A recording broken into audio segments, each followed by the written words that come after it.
The Crimson Twins of Sweet Willow Way.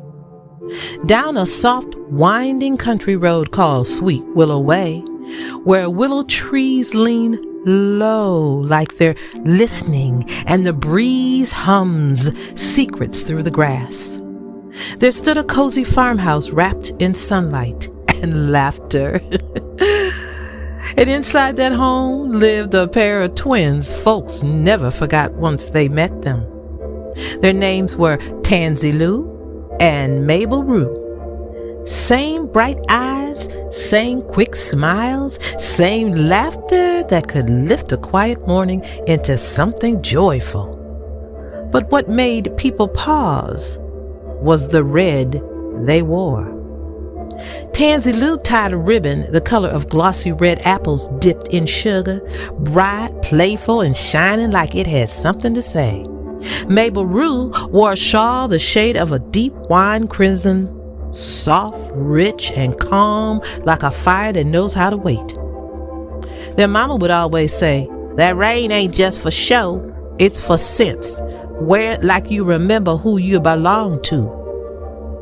One morning, Mama stood at the kitchen table fixing a basket with care and love in every motion. Inside, she placed warm buttermilk biscuits, butter melting into every fold, a jar of blackberry jam, thick and sweet, crispy golden fried chicken wrapped just right, and soft cinnamon tea cakes dusted with sugar.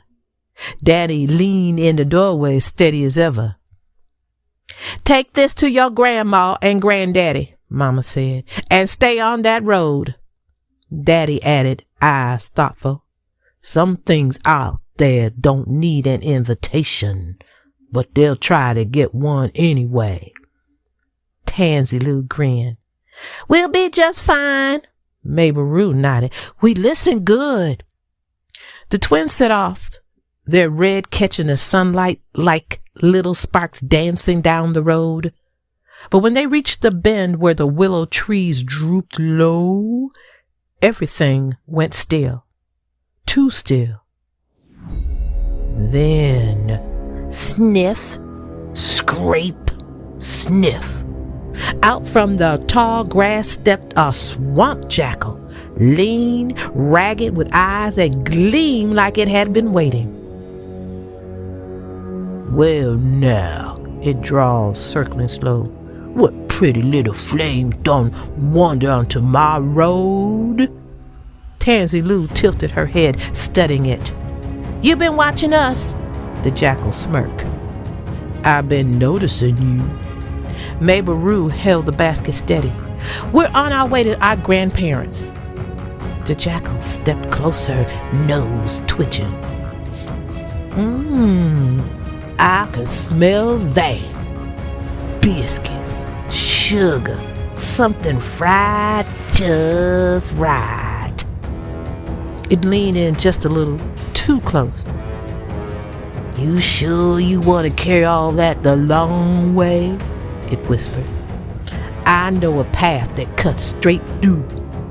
Soft ground, no trouble at all." Tansy raised one eyebrow. "Funny thing," she said, "easy don't always mean right." The jackal chuckled low. "Oh, you got a little spark in you." Mabel squeezed her sister's hand. "Our mama told us to stay on the road." The jackal smiled thin, just slightly. "Well, your mama ain't here." Tansy stepped just a little forward. Calm, not scared. A pause. A breeze. The jackal stared at them, then gave a slow, crooked grin. "Go on, then," it said.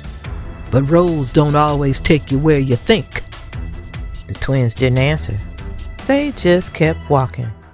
The jackal watched them go, then turned quicker now and slipped through the brush, taking his own way. When Tansy and Mabel reached their grandparents' home, something felt off. The wind chimes were silent. The front door sat just barely open. "Grandma!"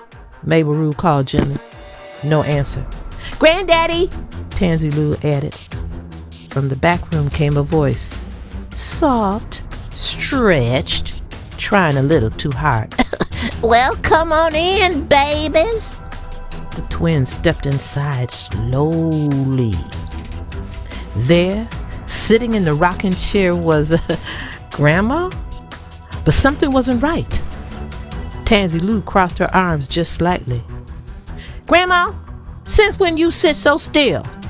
The figure smiled, too wide. "Just resting, that's all." Mabel Rue leaned closer, eyes careful. "Why your voice sound like it got caught on something?" The figure shifted. "Well, I've been clearing my throat." Then Tansy Lou said, just a little sharper now, "And since when you leave your door open like that?" Silence.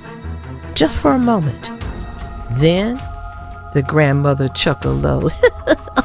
"Oh, you sharp little things." And in one smooth motion, the disguise dropped. And there stood the swamp jackal, taller, now grin wide and pleased. "Thought I'd get here first," it said. But just then, the front door opened with a strong, steady sound. "Well now, looks like somebody's gotten real comfortable where they don't belong." It was Uncle Silas, tall, grounded with a quiet strength that filled the room before he even stepped in. The jackal turned, eyes narrowing. "And who might you be?" it sneered. Uncle Silas didn't rush, didn't raise his voice. "I'm the one telling you. This visit is over." The jackal circled him slowly. "You don't seem scared." Uncle Silas gave a small, knowing smile. "That's because I know the difference between noise and real trouble." The jackal paused, measured him, then tried one last time, voice slick again. "Now, there's plenty here to share. No need to be unfriendly." Uncle Silas tapped his walking stick once, firm and final. "Ain't nothing here for you." That was it. The air shifted, the jackal's grin faded, and just like that it backed away, then turned and disappeared into the tall grass where it belonged. A soft knocking came from the pantry closet.